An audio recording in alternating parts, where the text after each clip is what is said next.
Well, there's no doubt about it. This is the place to be. The Castrol Townsville 500, driven by TAFE Queensland for 2014.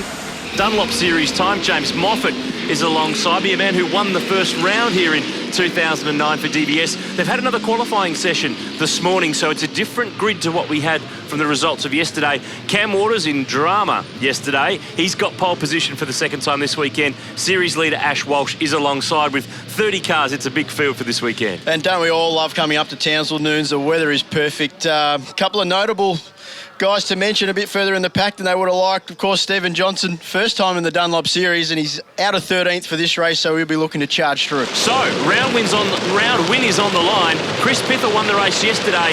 He's on row 3. Cam Waters and Ash Walsh came together in the last corner of yesterday's race.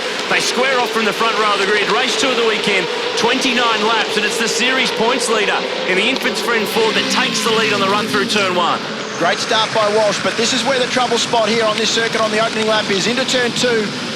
Can they all get through cleanly? Oh, Heimgartner into the back of Waters. And Paul Dumbrell went the long way around and he's picked up second spot. They all made it through. But it's Walsh who leads. Dumbrell second. They are 1 and 2 in the series, just 17 points between them coming into this race. There's 150 for the win. Waters next, then Andre Heimgartner, Dean Fiore, Chris Pither.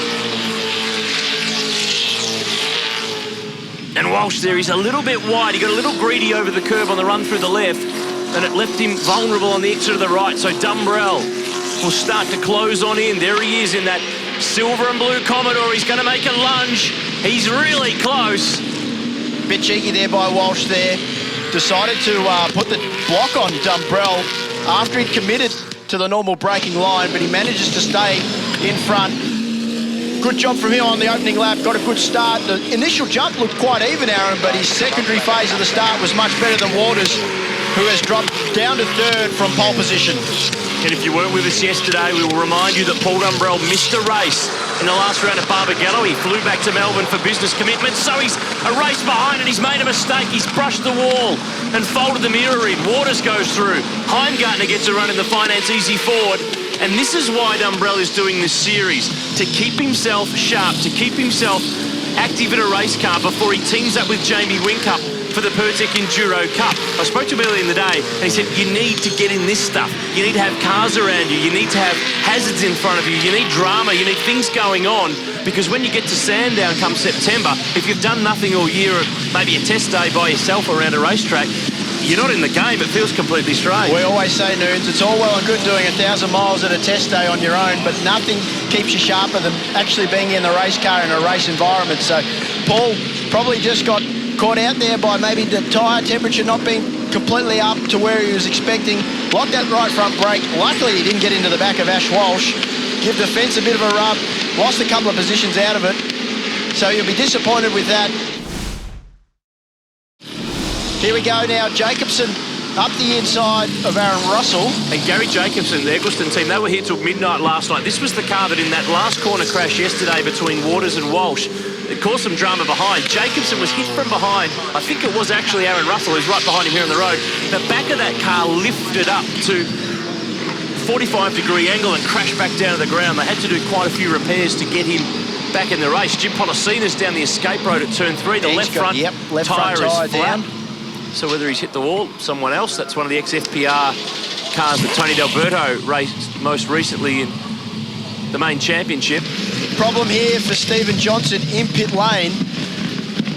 Safety car is out.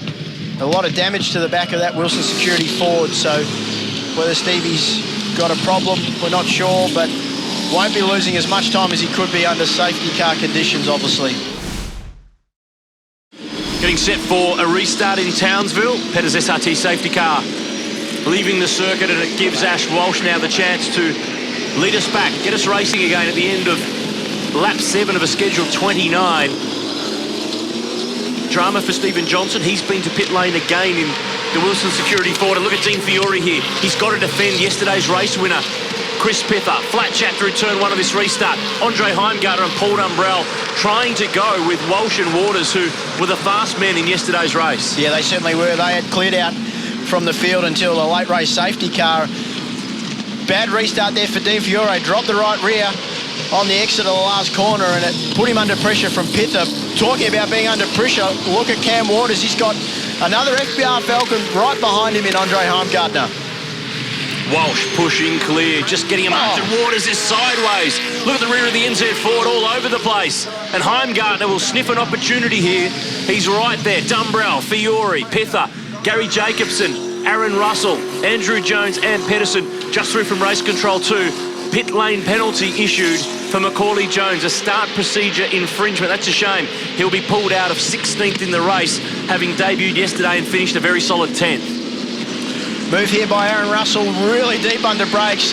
Yeah, couldn't pull it up, so lost a couple of positions out of that to Andy Jones as well. He's having another look up the inside. Oh, that's not going to work. Bang. Yeah. Gary Jacobson gets unloaded. At least, though, he straightened him up on the way through. But that will be dimly viewed in race control. He was just in too deep there. Couldn't you? Yeah, on the dirty side of the road. So he was always going to battle to pull it up without contact, and disappointing for both those guys. Oh, a bit of debris in the background just firing off. I think, was that potentially a window that popped out of a car? But Todd Hazelwood here down the inside, he's been making moves in this Matt Stone Racing Ford. He was 8th yesterday, he started 8th for this one, and he's a young guy that is really doing a good job in his first year in the Dunlop Series, the ex-Lee Holdsworth car. And he was the guy who won the Shannon Supercar Showdown last year and has a little bit of a tie-in through FPR. He had a little bit of help from Will Davison on the series and has done a really nice job. Yeah, I think the thing that's been impressive about Todd, Aaron, is he's been very solid, been finishing all the races, which is important, and his pace has been rather good as well, but problem for Teb, not the ideal way to approach turn 7. Marcus Sakanovic has dropped some spots there as well. He's a bit further back than what we saw earlier in the race. These guys are still at it, Hazelwood and Russell. Oh, Hazelwood all the way out to the wall at turn 12. Oh, there we go again. No, Russell's done it again. Silly. This time he sends someone around, and Hazelwood, the corner's blind. You can't see around the corner until you're in the car's nose almost. Brett Stewart guessed right, as in direction right. It was kind of wrong because that's where Hazelwood was trying to go. Now, this was a bit earlier on. Turn 2, Stephen Johnson and Jeff Emery go around in the background.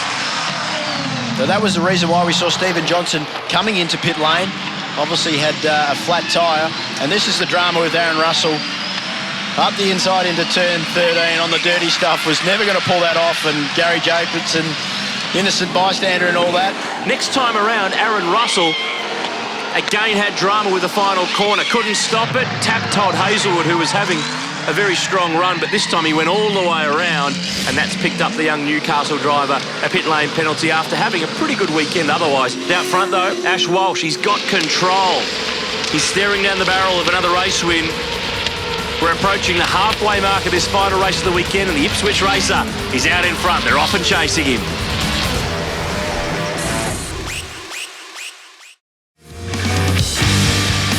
Location, location, location. We've got it today. The Super Street part of the V8 Supercars Championship has brought us to the Castrol Townsville 500. It's driven by TAFE Queensland this year.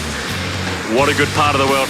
One guy that isn't having much fun is Andrew Jones. He's pulled up just a pit exit there, and obviously dramas with that Commodore of his. He's hit the wall. I've just heard him on the radio before he climbed out of this car. He's tapped the wall, and it looks like from the vision we saw of it in the break that it's damaged the Watts linkage, the way that the rear end of that car was moving around. Here's a replay.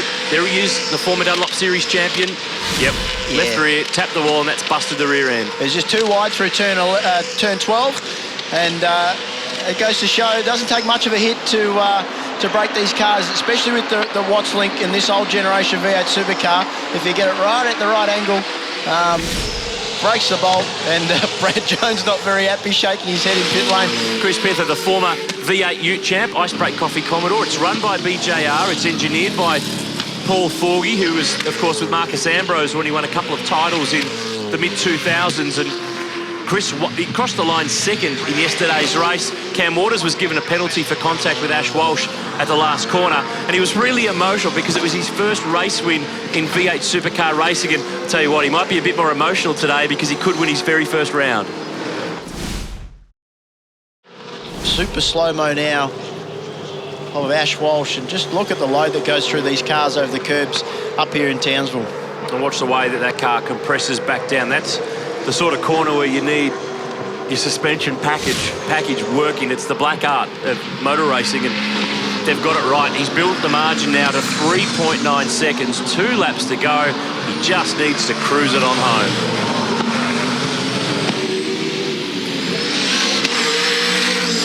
We'll see Ash team up with Scott Pye for the Pertec Enduro Cup in the number 16 Wilson Security Car. He made his debut in the main race at Bathurst last year with Dick Johnson's team and did a solid job. Made a mistake at Sandown, but righted the wrong at Bathurst. He and Tim Blanchard did a really nice job.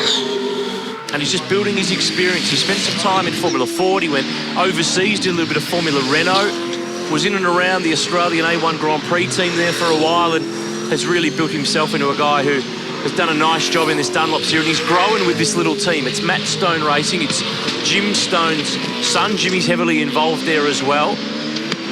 These are the ex-Stone Brothers racing cars that, of course, were no longer needed when the new spec cars came, and, of course, the team was sold and became Erebus, and the Mercedes-Benz cars came along. So they've built a very good little DVS team with a range of cars. They're running 4 of them this weekend.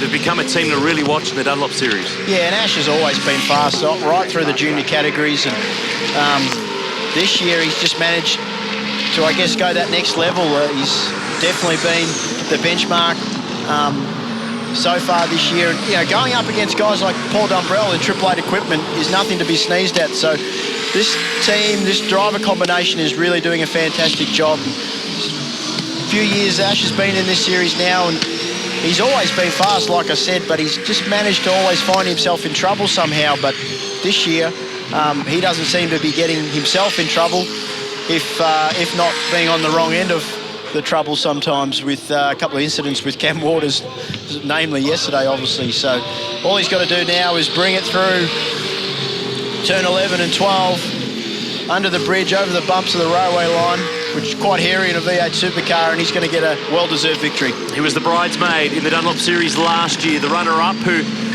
took the fight to Darwood all the way to the final round at Sydney Olympic Park. This is the end of the 4th round. There are just 3 left to go. And Ash Walsh, 1 corner. This is where it went wrong yesterday, but there's no one near him today. Cam Waters can't throw it up the inside and have a run. So the Matt Stone Racing Ford off the final turn, the 3rd race win of the season, and Walsh extends the margin in the Dunlop Series. He rights the wrong of yesterday. Waters is home in 2nd. Let's look back, though. Chris Pither in the Icebreak Coffee Commodore is going to come to the line and finish in position 5. He's crossed the line. He's won the round. Great job by the Kiwi. Yeah, that's great to see. Great job by not only Chris, but everybody at Icebreak Racing. So he'll be really relieved to get that first win off his back. So be a happy driver inside that number 42 Commodore. Let's recap the results. Ash Walsh takes the win with the fastest lap of the race. Cam Waters next from Andre Heimgartner, Paul Dumbrell. The round winner, Chris Pither next, and Morgan Haber rounded out the top 10. For the round result, of course, Chris Pither takes his first round win. Heimgartner and Dumbrell tied on points, but the young Kiwi takes 2nd as a result of being higher placed in the final race of the weekend. Series is getting interesting. Paul Dumbrell closes up, just 17 points now behind Ash Walsh. Heimgartner, Pither and the impressive Todd Hazelwood round out the top 5, but Ash Walsh has bounced back in the best way possible. Well, Ash, a race win and that championship, you're still in there, which is the important thing. Yeah, obviously that's what we wanted to do, bounce back today and get that race win. You know, I really concentrated on getting a good start and then building a gap. You know, I wanted to come out and show that we should have won the race yesterday, and we did it in style. A great fight back from Ash Walsh, but the man of the moment is the former V8 Utes champion. Chris Pither wins his first Dunlop Series round. In fact, it's the first time he's stood on a Dunlop podium. Heimgartner and Dumbrell were joining the champagne. Let's have a word with our round winner. Chris Pither, how special is this for you? A series of firsts this weekend. Yeah, definitely. As I said before, yesterday was a dream come true, and today, obviously, even better. So it's been a while since I've stood up here and sprayed some champagne, probably since 2011 in the Ute. So, yeah, we've made steady progress all year, and I think the guys deserve the result. They've put the hard yards in with the car, and obviously it's been good enough to get us here today. So I'm wrapped, and thanks to my supporters, Icebreak, Repco and Mac. Cheers.